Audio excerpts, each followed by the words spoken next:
IDFM 98 de la bande FM, bonsoir à toutes, bonsoir à tous. Le sujet de ce soir, c'est qu'est-ce que l'hypnose de François Roustan par Léonard Anthony. Ici présent, Léonard Anthony a étudié la méditation et le yoga nidra, puis l'hypnose avec François Roustang. Roustang, on dit ou Roustan, Léonard Anthony, bonjour. Bonjour, on dit François Roustan. Roustan. On ne dit pas léger. En tout cas, lui, il ne le disait pas. Bon. Et donc François Roustan est philosophe français, ancien jésuite et ancien psychanalyste. Il devient hypnothérapeute. Vous l'avez rencontré en quelle année?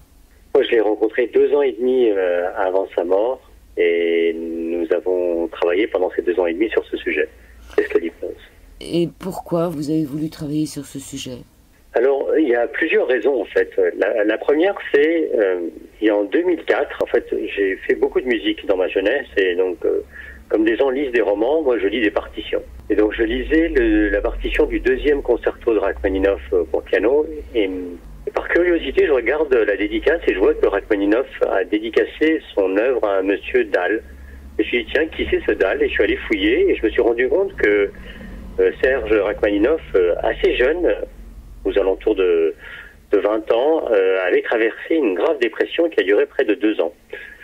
Une dépression qui a eu lieu suite à un accueil très particulier de sa première symphonie. Il faut imaginer qu'à ce moment-là, on est au tournant du XXe siècle. Écrire sa première symphonie à 20 ans, c'est quelque chose de très important. Rachmaninoff avait déjà fait son premier concerto pour piano qui avait été un immense succès. Mais il y avait énormément de jalousie autour de lui parce que c'était l'élève préféré de Tchaïkovski, qui était la grande figure de la musique de l'époque en Russie. Et le chef d'orchestre qui va diriger sa symphonie va arriver ivre-mort. Et donc ça sera une catastrophe et toute la presse va décrier l'œuvre de Rachmaninoff. Rachmaninoff a 20 ans et qu'il est très fragile. Et la seule chose qui va vraiment l'aider, après avoir essayé des tas de traitements, c'est qu'au bout de sa rue, pratique un monsieur qui est médecin et qui s'appelle donc Nicolas Dahl et qui est hypnothérapeute, entre autres, qui avait travaillé à Paris avec Jean-Martin Charcot à la Salpêtrière. Ce qui fait que Rachmaninoff va accepter, c'est que ce monsieur, en dehors de faire de l'hypnose, est aussi un très bon violoncelliste. Rachmaninoff y voit une sensibilité. Des années plus tard, dans les années 50, Rachmaninoff sera interviewé aux États-Unis. On lui demandera la même question que je me suis posée. Pourquoi avez-vous dédié votre concerto à Nicolas Dahl? Et il répondra parce que s'il n'avait pas été là, je l'aurais jamais écrit.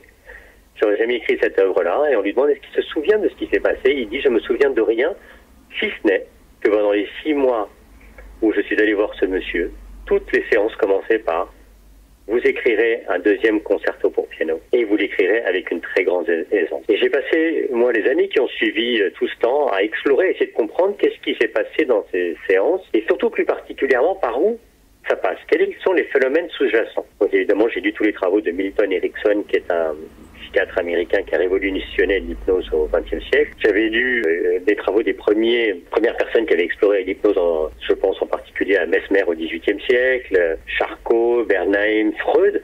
On a tendance à oublier, mais Freud était hypnothérapeute aussi, avant de devenir psychanalyste, avant de fonder la psychanalyse même. J'ai évidemment croisé les travaux de François. Oui, c'est intéressant ce que vous dites, parce que justement, dans le livre, on voit que là, vous venez de dire que Freud était hypnothérapeute avant de fonder la psychanalyse, et il y aurait quand même des similitudes entre l'hypnothérapie et la psychanalyse.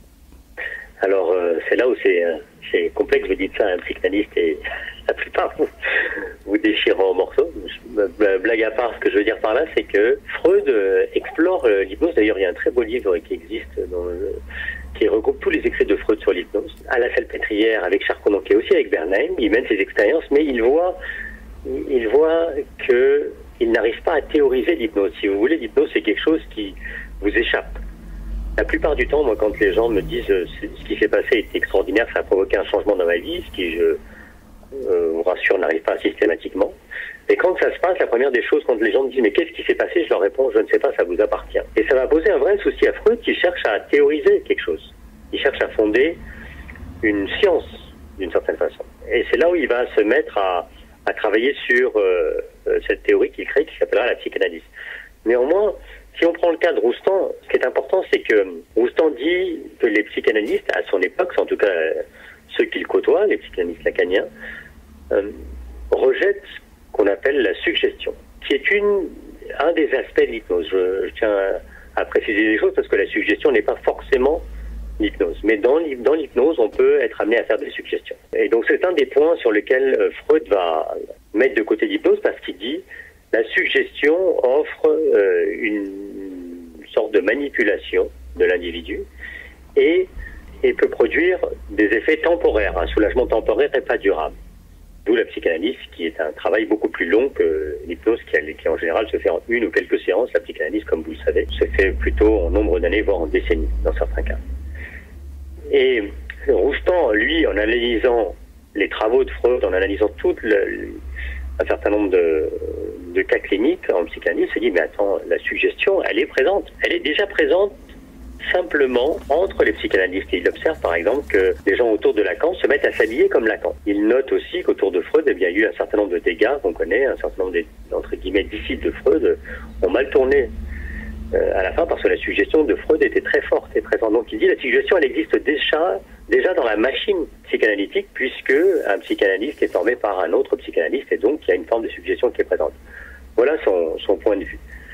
Et donc il dit, et si on allait regarder qu'est-ce qu'elle fait, cette suggestion? Quels sont les effets positifs de cela? Et c'est là où il commence un peu à creuser et il va tomber sur cette notion d'hypnose d'une certaine façon amenée par des psychanalystes. Hein. Il n'est pas tombé dessus par hasard. Il rencontrera une personne qui l'initiera aux travaux de Milton Erickson. Puis après, comme il part aux États-Unis enseigner la littérature française, il va enseigner à l'université parce qu'il vient de finir un ouvrage sur Casanova, sur l'œuvre de Casanova. Donc on l'invite à être visiting professor aux États-Unis. Et là, il rencontre les élèves d'Erickson dans le prolongement donc de ce qu'il aura exploré en France avec un certain nombre de psychanalystes. Parce qu'il faut le rappeler évidemment, il y a plusieurs familles de psychanalystes. Il y a des psychanalystes qui se sont ouverts aux travaux de l'hypnose et même aujourd'hui, moi j'en connais plusieurs des psychanalystes qui ont intégré cette réflexion sur l'hypnose alors dans une dynamique qui est la leur et qui se sont appropriés pour s'en servir dans le cadre des analyses qu'ils font. Donc tout ça est en plein mouvement et va créer une véritable révolution chez Roustan qui est psychanalyste depuis près de 30 ans quand il se rend compte que la suggestion peut être utilisée à bon escient dans des conditions singulières telles que proposées par l'hypnose. Oui, il rencontre donc Jeanne Favret-Sade et il rencontre Sidney Rosen. Sidney Rosen, absolument, qui va lui ouvrir des portes, qui va changer complètement les choses pour lui, puisque moi j'aurais tendance à dire qu'il découvre plusieurs dimensions. Cette dimension de la suggestion. Deuxièmement, il découvre aussi, et ça va être un tissu tout au long de la dernière partie de sa vie, qu'il y a une dimension très importante qui est présente aussi en psychanalyse, mais qui était présente aussi dans sa formation de jésuite, qui prend une toute autre importance dans l'hypnose, qui est le silence. Oui. Dans l'hypnose de Roustan, il y a une dimension liée au silence qui est très très présente et très très forte. Et il va décupler cette exploration-là, et d'une certaine façon, elle va venir créer une cohérence dans tout son parcours. Que ce soit celui de jésuite, de psychanalyse, et dans l'hypnose, elle va prendre une dimension extrêmement forte. Les gens qui ont vécu une séance avec lui le disent, la présence de Roustan dans l'hypnose est un élément déterminant, parce qu'il invite les gens à se déployer face à lui. Vous voyez, c'est là où finalement la suggestion, telle qu'on en parlait tout à l'heure, s'étiole. C'est-à-dire on n'est plus dans la suggestion directe comme elle pouvait être appliquée au XIXe siècle, qui est vous ne ferez plus ceci, tel qu'on le racontait tout à l'heure, Rachmaninoff, vous écrirez un deuxième concerto, suggestion directe, et vous l'écrirez avec une facilité. Donc on donne une implémentation, une tendance à la personne qui est en face de soi. Roustan, lui, après avoir exploré avec Rosen cette hypnose, et en replongeant dans ses propres ressources, il va prendre une direction assez radicale qui est celle de si tu peux t'installer en face de moi, si je peux être avec toi, alors je peux t'ouvrir à toutes les dimensions de l'existence auxquelles tu peux avoir accès sans effort. C'est-à-dire, asseyez-vous, ne faites rien, soyez là. Ce que fait Roustan à ce moment-là, c'est vous inviter à être là, avec lui. Et le reste se fait. Et c'est l'essentiel du travail que nous avons fait quand on dépassait nos discussions et qu'il m'a formé à cette hypnose. Et c'est là où je me suis rendu compte que ça rejoignait intrinsèquement les travaux que j'ai pu mener, moi, dans la méditation.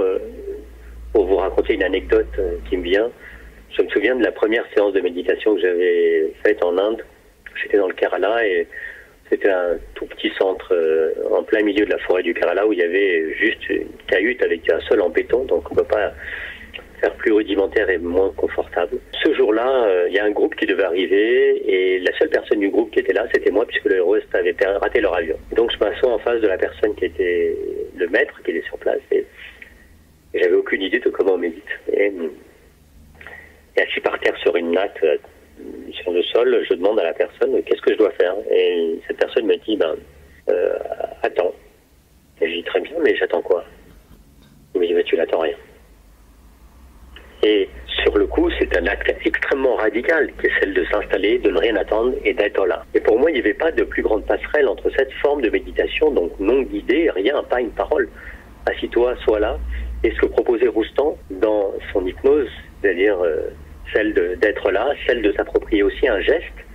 Il y avait toute une dimension forte dans son hypnose-là qui était de se dire si on observe chez la personne qui est en face de soi un geste qui vient, faites-lui faire en conscience. Je me rappelle un jour d'une personne qui avait la main serrée pendant tout le temps où elle parlait et Roustan lui fait remarquer que son poing est serré en permanence et lui dit laissez votre main s'ouvrir. Et cette personne laisse sa main s'ouvrir et automatiquement elle se referme. Et donc la personne regarde sa main en se disant mais attends, mais qu'est-ce qui se passe? Il y a comme un geste qui se fait sans. Et Roustan lui fait refaire ce geste. Et il lui dit simplement voilà, plutôt que de vous fermer, laissez s'ouvrir votre main pour accueillir la vie. En d'autres mots, évidemment, là je retraduis un souvenir. Et la personne commence à explorer ce geste-là et au bout d'une heure arrive à tenir sa main ouverte. Et la seule suggestion que finit par faire Roustan à la fin, c'est explorer ça dans votre quotidien. Vous voyez quand votre main se ferme, réouvrez-la. Donc on est dans une hypnose très dépouillée, très très dépouillée, où parfois, comme il a donné ce titre à un de ses livres, il suffit d'un geste pour que la vie change. Et ça, c'est une dimension importante. Oui, on va revenir sur la suggestion. Il est convaincu que la suggestion est quelque chose dont on doit se débarrasser, mais d'abord, il faut d'abord la connaître. Et après, il parle du passage de la suggestion à l'influence. Ça, c'est important dans son livre aussi, cette influence. C'est très drôle parce que vous dites que il se rend compte que les gens qui viennent suivre ces séances, ou qui viennent suivre ces conférences, et c'est la même chose pour Freud, ont tendance à imiter le maître, c'est-à-dire à porter le même chapeau. Donc la suggestion à l'influence. Oui, alors ça c'est clair, vous faites référence à sa période où il était psychanalyste et il se rendait compte que l'imitation était partout. Donc quand il était avec Lacan, que tout le monde voulait s'habiller comme Lacan, et que grosso modo dès Freud, la suggestion est présente notamment dans son entourage. Et c'est là où en creusant cette question de suggestion, il se rend compte que au-delà de la suggestion, il y a la notion d'influence. Nous influençons tous les gens autour de nous et réciproquement les gens nous influencent. L'influence dont on veut se débarrasser, dit-il, dans le cadre d'une psychanalyse, c'est quelque chose qui est comme une tâche inaccessible. On ne peut pas se débarrasser de l'influence parce que l'influence fait partie même de la vie. Il a écrit d'ailleurs un livre qui s'appelle Influence, qui précède Qu'est-ce que l'hypnose qu'il écrira en 94. Et quand je l'interroge sur ce sujet en lui disant mais vous savez, en fait, dans ce livre Influence, vous ne parlez pas d'hypnose, il dit non, je ne pouvais pas parler encore d'hypnose parce que j'avais besoin de décortiquer tout le processus qui est lié à l'influence, de tourner autour du mot. Qu'est-ce que ça veut dire influencer? Qu'est-ce que ça veut dire que de subir l'influence? Qu'est-ce que ça veut dire que de vivre une influence et comment est-ce qu'on s'en sert? Et donc, dans tout cet ouvrage, il s'interroge en se disant, mais est-ce que jusqu'à maintenant, lui-même, psychanalyste, ne pense qu'à une chose, c'est l'influence, c'est quelque chose de négatif. On doit s'en débarrasser. Et petit à petit, vous voyez, tout à l'heure, je vous racontais cette histoire sur le geste, il influence la personne en lui disant, vous pourriez ouvrir votre main. Et c'est là où il creuse, et donc il passe de ce qui peut paraître comme une suggestion, donc je donne une direction à la personne, il se dit, mais attends, si on change de paradigme et qu'on accepte qu'on peut influencer une personne à bon escient, lui ouvrir une dynamique, quand elle est dans une certaine condition de réceptivité, ça c'est une dimension importante qui est liée à l'hypnose de Roustan, installe-toi, ne fais rien, attends. Puis dans cette observation, il peut émerger un geste ou il peut émerger quelque chose. Eh bien, l'influence peut devenir un élément dynamique, un élément qui ouvre à ses propres capacités pour que la plainte puisse soit se taire ou se transformer. Et c'est ça, le passage de la suggestion à l'influence. Oui, on peut dire quand même que ce qu'on a dit en début d'émission, c'est que Rachmaninov finalement a été influencé par son hypnothérapeute qui lui disait en début de séance, qu'il écrira un concerto. On va revenir sur Lacan parce que, et c'est très drôle dans le livre, il écrit que les propos de Lacan lui étaient radicalement hermétiques. Pourtant, celui-ci, c'est-à-dire Lacan, lui dit dès leur première rencontre, « Vous m'avez compris ». C'est drôle, ça. Alors, je vais vous raconter, parce que je n'ai pas tout raconté dans le livre, parce que c'est assez long, mais François, je l'interroge sur comment ça se passe, et il me dit qu'il a en fait, le moment où il quitte les jésuites, il traverse une grande crise existentielle. Et il va faire une psychanalyse avec Serge Leclerc, qui est un grand psychanalyste à cette époque-là, et sa psychanalyse va durer 2 ans et demi, ce qui, vous en conviendrez, très court pour une analyse. La question qu'il pose à Leclerc, il lui dit si j'arrête maintenant la psychanalyse, est-ce que je suis en danger de mort? Et Leclerc lui dit non. Vous n'êtes pas, non seulement vous n'êtes pas en danger de mort, et deuxièmement, il dit je pense que vous ferez un excellent psychanalyste, et donc il va l'aider à recevoir ses premiers, parmi d'autres, il va l'aider à recevoir ses premiers patients. Il faut savoir que, étant jésuite, Roustan avait déjà une habitude de recevoir des gens, dans un autre cadre évidemment, mais l'écoute était quelque chose qui n'était pas, l'écoute des individus n'était pas quelque chose qui lui était étranger. Très vite, il va publier des articles, parce que c'est un érudit, il faut se rappeler que Roustan, quand il s'intéresse à Freud, il trouve que les traductions ne sont pas toujours bien faites, donc il va retraduire Freud de l'allemand vers le français. Quand il trouve qu'Hegel n'est pas assez précis dans ses traductions françaises, il retraduit Hegel. Et puis il sera celui qui, chez les jésuites, aura traduit les premiers textes en espagnol ancien vers le français. Donc voilà la personne avec qui on a affaire. Donc il commence à mener ses travaux sur la psychanalyse, il écrit des articles et Lacan repère un de ces articles et le convoque. Et donc quand il le convoque, Lacan lui fait des tas de compliments en disant « Vous avez compris ce que les autres n'ont pas compris, etc. etc., etc. » Et Roustan l'arrête à un moment donné et lui dit « Vous n'avez pas besoin de me faire tous ces compliments, qu'est-ce que vous attendez de moi ?» Et c'est le début de leur relation. Et il me dira que Lacan était assez surpris parce qu'il n'était pas habitué, c'était une figure importante, charismatique, il n'était pas toujours habitué à avoir en face de lui des gens qui refusaient la flatterie. Vous avez abordé le fait qu'il demande à son psychanalyste « Est-ce que je suis en danger de mort ?» Et dans le livre, il dit que ce qu'il demande à un thérapeute, c'est de se jeter à l'eau à chaque fois en prenant tous les risques. Il dit qu'on risque sa propre vie de thérapeute à chaque fois. Quel rapport il avait avec la mort, puisque c'est quand même une sacrée question de demander à un psychanalyste « Est-ce que je suis en danger de mort ?» Et c'est ce qu'il demande à ses thérapeutes. C'est-à-dire de se jeter à l'eau et de prendre des risques, comme vous le dites, on risque sa propre vie de thérapeute, et il vous répond oui. Posez là une question centrale. La chose importante, c'est que Roustan me dira à la toute fin de sa vie, d'ici il y a un sujet que j'aurais voulu aborder, que j'ai pas eu le temps d'aborder, c'est cette question-là. C'est quelle est la place de la mort dans la thérapie, et en particulier, non seulement en fonction de la personne qui vient s'installer en face de vous, mais de celui qui la propose. Et quand il pose cette question à son psychanalyste, ce qu'il veut savoir, c'est est-ce qu'en interrompant la psychanalyse aussitôt, il se met en danger? C'est-à-dire, est-ce que le processus psychanalytique est terminé? Enfin, lui, il se dit qu'il n'est pas terminé, mais lui, il a l'intuition que ce qui devait sortir de là est sorti, c'est-à-dire son problème qu'il avait, sa plainte qu'il avait en quittant les jésuites, cette crise existentielle qu'il traverse, qui est une crise de croyance, pour lui est résolue. Il me dit, à force de parler, j'ai fini par déparler, c'est-à-dire user la parole.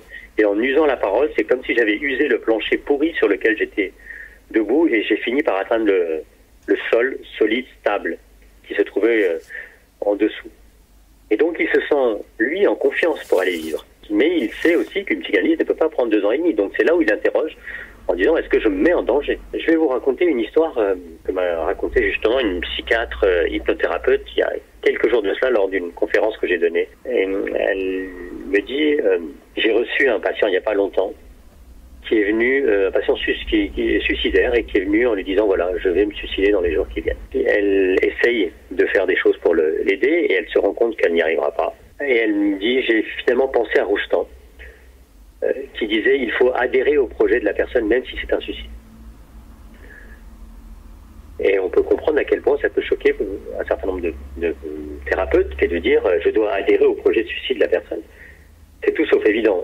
Simplement, ce qu'elle dit, c'est qu'à partir du moment où j'ai arrêté d'essayer de bien faire, j'ai arrêté d'essayer de vouloir le sauver, à partir du moment où j'ai adhéré à son projet, que j'ai compris que voilà, c'était une issue dans sa vie possible, eh bien, j'ai fini par me taire et l'inviter dans cette séance d'hypnose qu'elle lui proposait, donc de simplement sentir à quel point il existait, de sentir à quel point il était en vie. Et elle me dit, cet homme est revenu la voir quelques semaines plus tard, tout projet de suicide abandonné. Il avait senti fondamentalement dans cette séance qu'il était vivant. Et donc, d'une certaine façon, ça ne passait pas par le raisonnement. Ça ne passait pas par le dialogue, par une articulation qui sous-tend un phénomène lié à l'intelligence. C'est passé par les émotions, par les perceptions. Et c'est ça, en fait, que Roustan veut nous dire, c'est-à-dire que c'est extrêmement difficile d'adhérer au projet de destruction de cette personne. Parce que on se met aussi soi en tant que thérapeute, c'est ça qu'il sous-tend, dans une situation de danger, parce qu'on devient plus fragile. Mais à ça, quand je lui pose la question, en lui disant, mais est-ce que tout le monde peut devenir hypnothérapeute, qui est une question liée à cette première question, il me dit, dès lors qu'on a vécu l'expérience de la vie, dès lors qu'on a croisé un moment de poésie, dès lors qu'on s'est senti profondément exister. Parce que pour pouvoir se mettre dans cette situation, dans cette posture-là, il faut avoir soi-même, d'une certaine façon, marché sur un plancher pourri et atterri sur le sol solide. Ça ne veut pas dire que le sol est solide à vie. Ça veut juste dire qu'il faut avoir senti à un moment donné de cette fragilité-là et l'avoir explorée. Voilà tout le sens de ce propos qui pour moi a été central. Deuxième partie de cette émission sur l'antenne d'IDFM, sur le 98 de la bande FM, avec Léonard Anthony qui nous parle de l'hypnose et plus particulièrement du livre « Qu'est-ce que l'hypnose » de François Roustan. En première partie, nous parlions de l'acceptation de l'autre et François Roustan vous dit, au tout début de votre rencontre, il vous dit « Ce qui m'inquiète, c'est que j'ai l'impression que vous voulez aider les gens. » Oui, alors ça c'est dans nos premières séances de travail, donc nous travaillions sur cette question de qu'est-ce que l'hypnose, pas tellement à quoi sert l'hypnose. Qu'est-ce que l'hypnose ? C'est à quoi sert l'hypnose ? J'avais beaucoup travaillé sur cette question-là, notamment à travers les travaux d'Erikson. Mais ce qui m'avait intrigué chez Roustan, c'est que c'était quelqu'un qui s'interrogeait sur quel est le phénomène, quels sont les phénomènes sous-jacents. Et donc nous discutions beaucoup de philosophie, nous parlions de Wittgenstein et évidemment de Hegel, à qui il a consacré aussi une traduction et une très très belle introduction sur l'animalité sentante et pourquoi est-ce que nous sommes à renouer avec notre animalité, c'est-à-dire notre capacité à être des êtres en mouvement et non pas figés, comme parfois ça peut arriver quand on est dans la plainte. Par exemple, on se sent pas bien, on se lève tous les matins pas bien et qu'on finalement petit à petit on s'enferme dans cette sensation de pas bien, eh bien on finit par être figé. Et il dit remettre en mouvement, renouer avec cette animalité. C'est remettre du mouvement dans la vie, même quand on est assis dans un fauteuil. Nous discutions d'un certain nombre de cas et il me dit, il détecte dans l'orientation des questions que je lui pose, que je cherche à agir d'une certaine façon, que la question qui me vient naturellement, c'est attendez, mais comment est-ce qu'on fait, comment vous faites pour aider les gens ? Parce que moi, à ce moment-là, je reçois personne. Je ne fais qu'un travail théorique avec lui. C'est lui qui, plus tard, m'invitera à recevoir. Et donc, il me pose cette question, il me dit, mais ce qui m'inquiète, c'est que vous voulez aider les gens. Et là, je vous avoue, sur le moment, je reste un peu les bras ballants, parce que je me dis, mais le rôle du thérapeute, c'est pas d'essayer d'aider les gens, quelle que soit la forme de thérapie, même en yoga thérapie, c'est pas l'idée. Et il se met en colère et il me dit, mais non. Et c'est là où je comprends que d'une certaine façon, on peut se poser la question de savoir si c'est la thérapie qu'il propose. Parce que sa confiance en l'individu qui est assis en face de lui est tellement grande qu'il se place dans l'après. Il me dira, à chaque fois que je reçois quelqu'un, je me place dans la solution de la personne.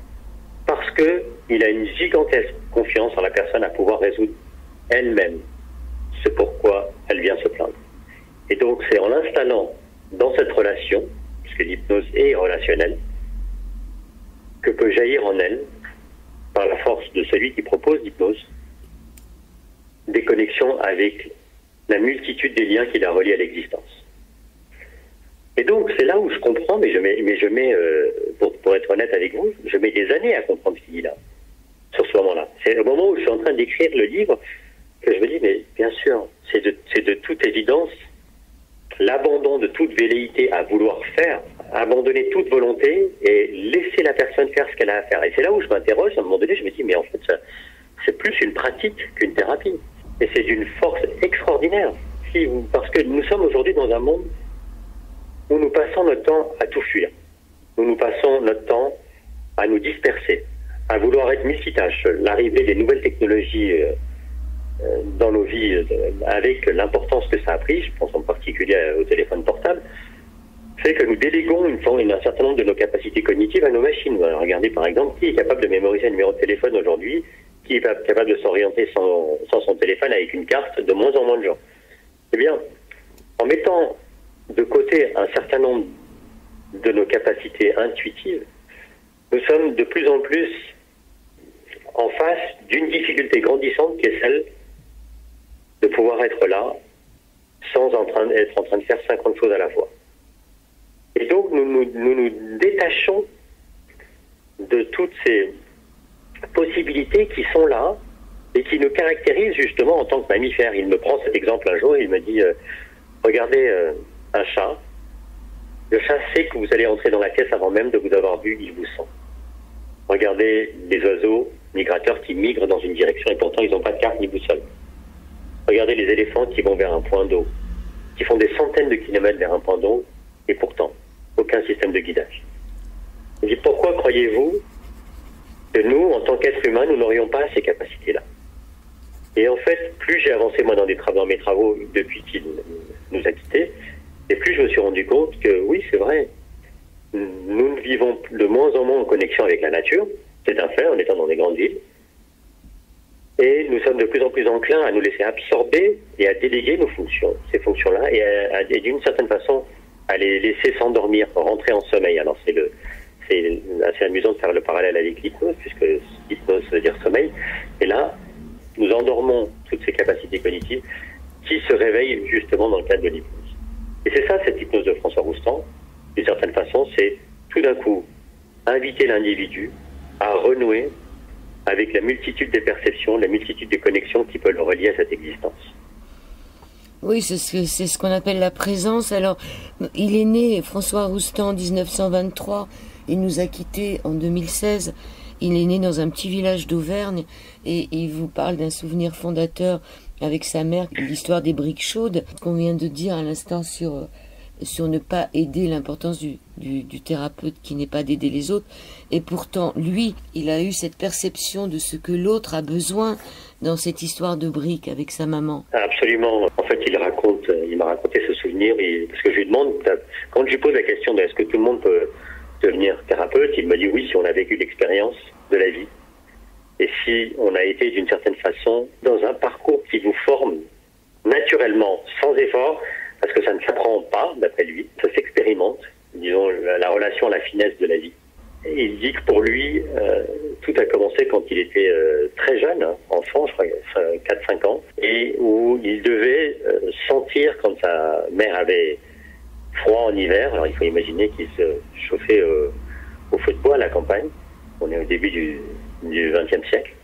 Et donc, elle devait pas lui demander d'apporter une laine, c'est lui qui devait sentir le moment où elle avait froid, il devait lui apporter sa laine pour le couvrir. Et puis aussi la brique chaude, puisqu'on faisait chauffer une brique et on le mettait dans un appareil en cuivre qui permettait d'avoir un peu de chaleur à côté de soi. Et à l'inverse, me dit-il, l'été, le soir aussi, il devait aussi lui apporter cette laine pour quand les soirées étaient fraîches. Mais ça, c'est la présence. Finalement, c'est sentir la présence. C'est ça qui est important. Il parle d'une hypnose écologique, une mise en présence avec tout ce qui est dans son environnement. Oui, c'est exactement ce que je vous disais tout à l'heure, parce que, en fait, alors là, on était quelques mois avant la fin de sa vie, et je me rends compte qu'en effet, il y a toutes sortes... le mot hypnose est utilisé dans énormément de directions. Vous avez l'hypnose médicale, qui est utilisée en médecine, l'hypnose thérapeutique, qui est utilisée en thérapie. Et moi, plus je creuse, et plus je me rends compte, en effet, que l'hypnose de Roustan a influencé un grand nombre de personnes, mais il y a une dimension qui lui est propre. Et j'ai dit, mais François, ce que vous proposez, c'est encore autre chose. Alors, je ne parle pas de l'hypnose de spectacle, en plus, qui est une autre forme d'utilisation. Et il me dit, écoutez, je dis, comment est-ce qu'on appelle ce que vous m'avez appris à faire? Comment est-ce qu'on appelle ce que nous faisons? Et comment appeler ce que vous avez créé, d'une certaine façon? Et il reste silencieux et il me dit laissez-moi réfléchir. Quelques jours plus tard, on déjeune ensemble et il me dit j'ai trouvé la réponse à votre question. Il faut appeler ça hypnose écologique. Alors sur le coup, je le regarde et je lui dis mais attendez, si on appelle ça hypnose écologique, moi la première chose auquel je pense c'est l'écologie politique, les Verts, etc. Il me dit non. Il faut revenir à la racine grecque éco, maison. Et pourquoi écologique? Parce que il dit c'est une hypnose qui permet de renouer avec son environnement individuel, tout ce que l'on est, ses propres problèmes, ses propres possibilités, mais aussi son entourage, évidemment ses amis, sa famille, mais tout le reste, toute la vie qui nous entoure. Et c'est là où c'est fondamental dans la compréhension de ce que propose Roustan, c'est que Roustan dit nous comptons parmi les choses de ce monde. Et pour pouvoir laisser toutes les forces jaillir, il faut se réduire, quand on est assis dans le fauteuil, à une de ces choses de ce monde. Ni plus ni moins. Combien de fois j'ai répété à des gens qui venaient me voir, prenez le temps de vous installer dans le neutre. Vous voyez, je reprends cette métaphore, je crois, dans le livre de la balançoire où je dis, quand vous êtes sur une balançoire, il y a le moment où vous êtes en haut, en avant, le moment où vous êtes en haut, en arrière de la balançoire, et puis le moment où vous arrêtez juste à l'équilibre. Donc il n'y a pas de je voudrais, je ne voudrais pas, si on attribue. À ce moment-là, vous êtes dans un moment où vous n'attendez plus rien. Et au moment où vous n'attendez plus rien, vous vous réduisez à cet état de choses. Réduit à cet état de choses, vous pouvez renouer avec l'ensemble des possibilités, en renouant avec votre environnement, donc avec votre écologie. Il dit accepter de devenir chose parmi les choses. Et à la page 38, il vous dit un jour, aujourd'hui, qu'est-ce que je fais d'autre?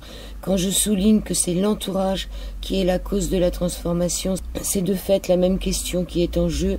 L'expérience du sacré, c'est l'expérience de ce qui nous entoure et qui est déterminant pour notre existence. Si je devais dire les choses grossièrement et avec audace, j'ajouterais qu'est-ce qui fait que l'homme reste un être humain de nos jours alors qu'on n'a plus de ciel, qu'on n'a plus de Dieu et qu'il se passe encore des choses. C'est ça la question fondamentale. Il n'y a qu'un type comme Casanova pour se foutre de tout et nous faire soupçonner que quand même il y a des puissances. L'intérêt, c'est ça, c'est l'acceptation de devenir chose parmi les choses. Oui, c'est un beau passage, en effet, ce qu'il me raconte là. On peut quand même expliquer que si vous avez fait un livre sur qu'est-ce que l'hypnose, c'est que le titre semble très très anodin en ce qui concerne le livre de François Roustan, mais il n'est pas facile à lire et vous essayez de le rendre plus abordable pour le commun des mortels. Hein. Oui, parce que en fait, je vais vous raconter une petite histoire. Donc la première fois que je rencontre François, moi je venais de lire Il suffit d'un geste, je crois que je lisais La fin de la plainte, et il me dit arrêtez de lire ces livres-là, c'est des livres pour le grand public. Donc je dis c'est des livres importants quand même. Il me dit oui, mais je voudrais que vous lisiez Qu'est-ce que l'hypnose. Et il me précise c'est mon livre qui a le moins bien marché. Et je sens dans cette phrase que c'est le livre qui a moins bien marché, le moins bien marché, mais c'est le livre le plus important pour moi. Et donc, moi je commence à le lire, et bon, à côté de ça, mon occupation principale, c'est quand même d'être éditeur de livres, et je publie surtout des médecins, des philosophes, et donc je suis habitué à lire des textes difficiles. Mais celui-là me paraît complexe sur une dimension, c'est que en lisant, je comprends ce qui est écrit, mais j'ai l'impression quelque chose m'échappe. Et je ne sais pas ce qui m'échappe. Un jour, j'étais avec mon fils qui devait avoir à l'époque 4 ou 5 ans, et on jouait, et à un moment donné, il s'en va, il me laisse, et je reste assis dans sa chambre quelques minutes, et naturellement, je rentre dans un état hypnotique, méditatif, appelez ça comme vous voulez. Et sur le coup, j'ai comme une espèce de flash qui me dit c'est maintenant qu'il faut lire. C'est-à-dire dans un état où je suis presque songeur, rêveur. Et quand je lis son texte à ce moment-là, cette dimension qui m'échappait me paraît claire. Donc j'écris à François, j'envoie un mail et je lui dis, à l'époque je Monsieur Roustan, et je lui dis, Monsieur Roustan, vous allez me prendre pour un fou, et je lui raconte l'histoire. Et il me répond d'une phrase, venez me voir. Et quand je retourne le voir, il me dit, vous avez compris. J'ai écrit ce livre en moins de 15 jours, entièrement sous hypnose. Oui, c'est ça, il dit, c'est pas lui qui l'a écrit, d'ailleurs il dit que c'est pas lui qui l'a écrit. Ah oui, cette phrase est assez troublante, hein, et il me l'a répété plusieurs fois. Il me dit, c'est comme si ça m'appartenait pas à ce livre. Et donc ça rejoint en effet ce qu'il raconte quand vous parliez de cette expérience avec Casanova, où il dit aujourd'hui dans un monde où il n'y a plus de relation sacrée, il nous reste la relation à la puissance, c'est-à-dire à la puissance qui est disponible en chacun d'entre nous et la puissance qui régit le monde. Et même un mec comme Casanova, qui dans l'anecdote qu'il raconte, Casanova est en train de faire tout un plan pour pouvoir séduire une jeune fille, et quand l'éclair et le tonnerre se mettent à gronder, Casanova lâche tout et part en courant effrayé parce qu'en fait il fait toute une mise en scène macabre, mais tout d'un coup il a l'impression que son jeu a attiré les puissances du ciel. Et Roustan s'appuie sur cet exemple-là, c'est un très joli texte d'ailleurs qu'il a écrit là-dessus, où il dit on ne peut pas ignorer les puissances qui nous entourent, les puissances de la vie, les puissances de la nature, la puissance même qui est disponible au sein de l'existence. Si, plutôt que de la fuir, on la considère, alors tout peut changer pour chacun d'entre nous. Et si là, cette fameuse phrase rejoint cette idée qui est pourquoi est-ce qu'il invite les gens à ne rien faire, à attendre avec lui? Parce que de ne rien faire, il n'y a rien qui ne se fasse. De ne rien faire, il n'y a rien qui ne se fasse. Et ça, c'est déterminant dans cette conception-là. Et c'est vrai que ce texte, Qu'est-ce que l'hypnose, qu'il écrit en 94, est une désarticulation de tout ce processus pour essayer de comprendre c'est quoi l'hypnose, quels sont les processus sous-jacents qui opèrent, notamment et en particulier cette notion de puissance. Mais le texte est difficile parce que c'est d'abord une idée complexe à décortiquer. C'est aussi un texte qui est remarquablement bien écrit. Et enfin, c'est un texte qui demande, si on veut saisir cette dernière dimension, de s'abandonner dans une lecture auquel tout le monde n'est pas habitué. Et donc, nous avons eu ce projet, quand nos discussions prenaient forme. En fait, au début, il n'y avait pas de projet de livre. Moi, j'allais, on discutait, et puis petit à petit, on me racontait des histoires, je l'interrogeais jusqu'au jour où il m'a proposé de recevoir quelqu'un qui l'avait appelé, et donc ensuite il m'a, entre guillemets, supervisé. Mais ce qui était fondamental, c'est que plus le temps avançait, et plus je comprenais que ce livre avait une telle importance qu'on ne pouvait pas ne pas revenir sur cette question 22 ans après sa publication. C'est-à-dire que si les choses avaient très peu évolué pour lui, et c'était ça qui est remarquable, en 22 ans, cette définition d'hypnose n'avait pas bougé. C'est comme s'il avait posé des fondations d'une pratique à ce moment-là. Il avait encore des choses à dire sur qu'est-ce que l'hypnose. Et donc on a repris dans un dialogue et dans une introduction que j'ai posée ces idées, mais en essayant justement d'aller au plus simple, d'aller à l'essentiel, de décortiquer et de mettre de côté tout ce qui pouvait être moins accessible pour en rendre le jus une substance simplifiée. Et en parallèle à cela, on a traduit ce livre-là en anglais, qui est maintenant disponible pour un public international. Troisième et dernière partie de cet au-delà du miroir sur l'antenne d'IDFM 98 de la Bande FM, IDFM Radio Anguin, avec Léonard Anthony, Qu'est-ce que l'hypnose de François Roustan, édition Flammarion. Alors, l'importance du hors-langage dans sa thérapie, c'est-à-dire du silence, on en a parlé en première partie. L'importance du silence et aussi qu'on ne peut agir que dans le présent. Oui, alors ça, c'est une idée très importante chez Roustan. Roustan dit il ne faut pas aller chercher dans le passé de l'individu. Tout est toujours là. D'une certaine façon, il se fonde en disant cela. Je sais qu'il avait beaucoup travaillé sur les théories de l'anthropologue Gregory Bateson, qui était un des fondateurs de l'école de Palo Alto, qui est donc l'école qui a créé toutes les thérapies cognitives et comportementales, dont l'hypnose est une des bases, puisque Milton Erickson avait aussi travaillé là-dessus. Et Gregory Bateson dit une chose fondamentale dans son livre La nature et la pensée et dans de nombreux autres de ses travaux. Il dit l'individu, d'une certaine façon, est constitué d'une multicouche d'histoire. Nous avons en nous, comme vous voyez, il faut imaginer un millefeuille d'histoire. Mais, et c'est là où vous allez voir, ça rejoint encore une fois Roustan, il dit, mais ainsi que toute la nature autour de nous, toutes les plantes qui poussent autour de nous sont elles-mêmes constituées d'un certain nombre d'histoires qui leur sont arrivées. Évidemment, il ne parle pas de conscience. Mais il dit, mais non seulement à l'époque où elles vivent, mais depuis des générations et des générations. Et donc, en chacun d'entre nous, tient non seulement notre histoire individuelle, mais d'une certaine façon l'histoire du monde. Et Roustan dit, il faut cesser, et donc là, c'est là où c'est une évolution radicale, d'une certaine façon. Alors certains y ont vu une rupture avec la psychanalyse, cesser d'aller chercher dans le passé de la personne, parce que tout est toujours là quand la personne est installée en face de vous. Et ce qui doit jaillir, va jaillir. Va jaillir non seulement dans le langage, perçoit la personne une fois qu'elle est installée dans le silence, on lui demande rien, va dire quelque chose de déterminant. Et c'est ce déterminant-là qui va.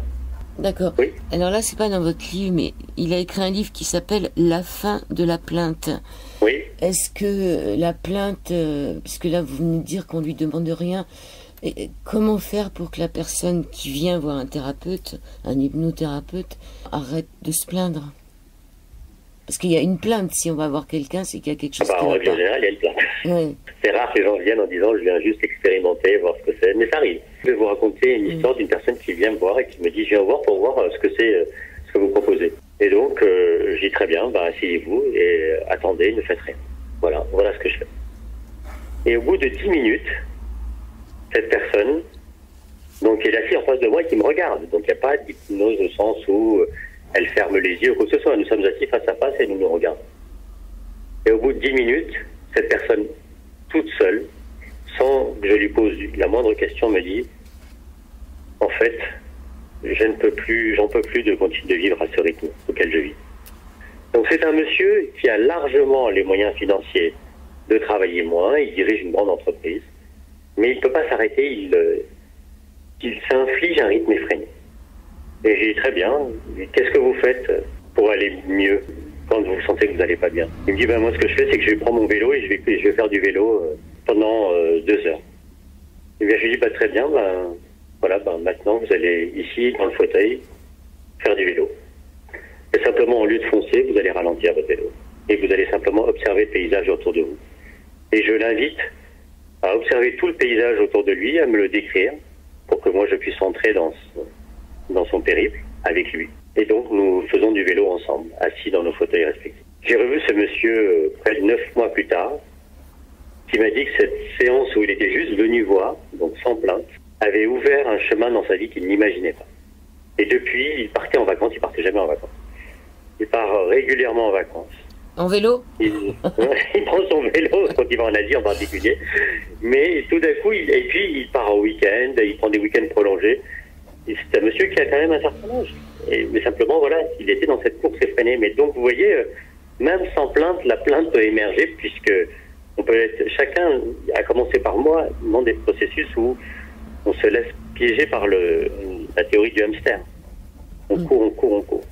Mais donc, cette question-là, elle est fondamentale. C'est-à-dire que quand quelqu'un vient ou pas avec une plainte, si vous l'installez, si vous attendez, alors va jaillir à partir du hors-langage, parfois un geste, parfois une parole, et on n'a pas besoin, dans l'hypnose que propose Roustan, de l'interroger et de questionner tout le processus qui est lié à son passé, parce que tout est là. Dans le silence, tout est là et tout va pouvoir se faire sans effort. Et Roustan dit que oui, ce qui se passe dans une séance d'hypnose aussi, c'est quelque chose qui m'a été donné et je n'en ai pas vu la portée tout de suite.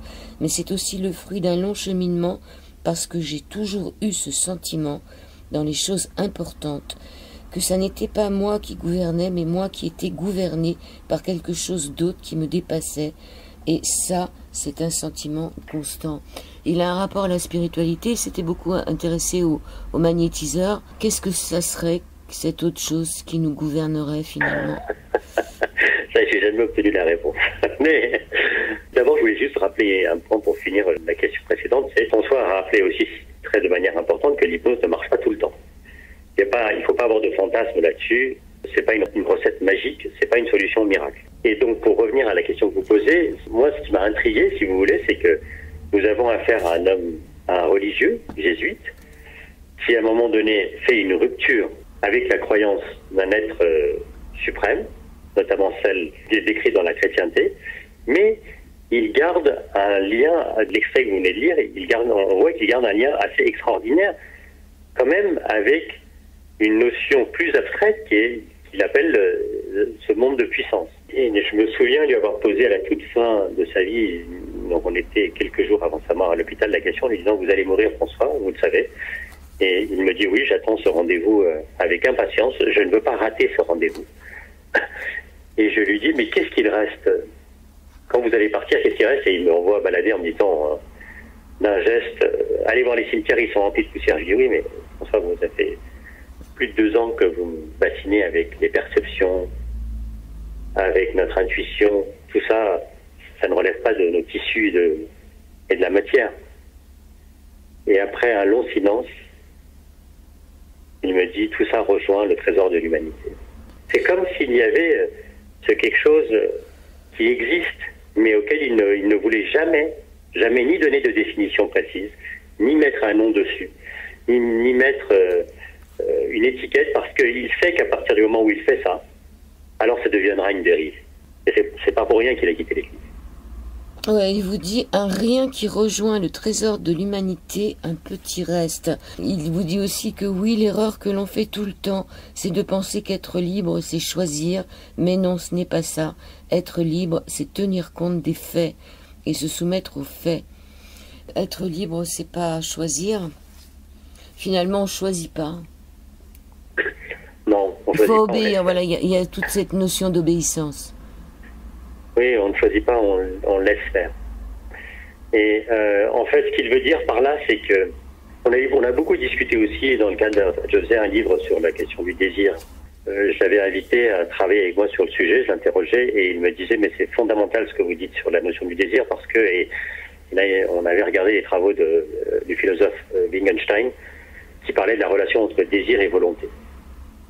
Et Wittgenstein dit que la volonté n'est rien sans le désir. Que la volonté s'appuie sur le désir pour laisser jaillir ses fruits qui sont la volition. Et ce qui est important de comprendre dans cette dimension-là, c'est que chez Roustan, la notion d'effort est bannie. Il faut laisser faire. C'est pour ça qu'il dit de ne rien faire, il n'y a rien qui ne se fasse. C'est-à-dire que si on s'accorde ce temps de ne rien faire, ce qui doit se faire se fait. Et la décision jaillit. C'est-à-dire qu'on ne choisit pas. La décision jaillit comme une évidence. C'est un peu comme si les choses s'harmonisaient. L'harmonie se met à exister. Et on n'a pas besoin de vouloir, de faire. Les choses se font. Mais il faut s'accorder ce temps où on ne fait rien. Où on se rend disponible à ces fameuses puissances disponibles en chacun d'entre nous, mais aussi en relation avec tout ce qui existe. Donc, et dire que l'hypnose nous permet d'arriver à une humeur neutre que vous définissez, vous, Léonard Anthony, en vous appuyant sur la métaphore taoïste, je veux le mouvement du balancier. On oscille entre je veux et je ne veux pas, et vient un moment, un temps où la balançoire est stable sans vouloir. Oui, c'est exactement ça. C'est exactement ce que je viens de dire. Ce que vous écrivez dans votre livre aussi. Oui, absolument. C'est ce moment où, quand on s'installe au cœur du silence, on se rend disponible, et c'est à ça qu'invite l'hypnose de Roustan. C'est inviter la personne à s'installer dans le silence, à être là, entrer en relation, pour qu'à un moment donné, quand elle accepte qu'elle ne veut plus rien. Et combien de fois j'ai répété à des personnes qui m'étaient envoyées par des services hospitaliers qui étaient en souffrance et qui ont un long parcours médical sur une plainte qu'est-ce que soit la pathologie, je leur ai dit la libération, d'une certaine façon, quand vous souffrez d'une maladie chronique, elle vient dès lors que vous ne voulez plus guérir. Et je dis ça parce que je parle, en l'occurrence, de ma propre expérience, puisque je l'ai dit dans un livre précédent que j'ai écrit, un essai où j'ai exploré la notion de fatigue. Je disais que je m'épuisais à vouloir aller mieux. Je passais mon temps à vouloir revenir comme j'étais avant. Et dès lors que j'ai accepté ce qui m'arrivait, eh bien j'ai senti une tonne de fatigue se dissiper. Et j'ai accepté ce qui m'arrivait dans une séance d'hypnose. Dès lors que j'ai abandonné toute velléité à vouloir guérir, j'ai senti que je pouvais vivre avec la maladie. Et pour moi, ça a été une source d'évolution tellement importante. Et d'une certaine façon, c'est ça qui le sous-tend. J'ai fini par rentrer dans cette humeur neutre où je ne voulais non plus aller mieux, non plus aller mal. Je voulais juste être. Et c'est exister. Et ça, c'est une dimension qui change complètement l'existence.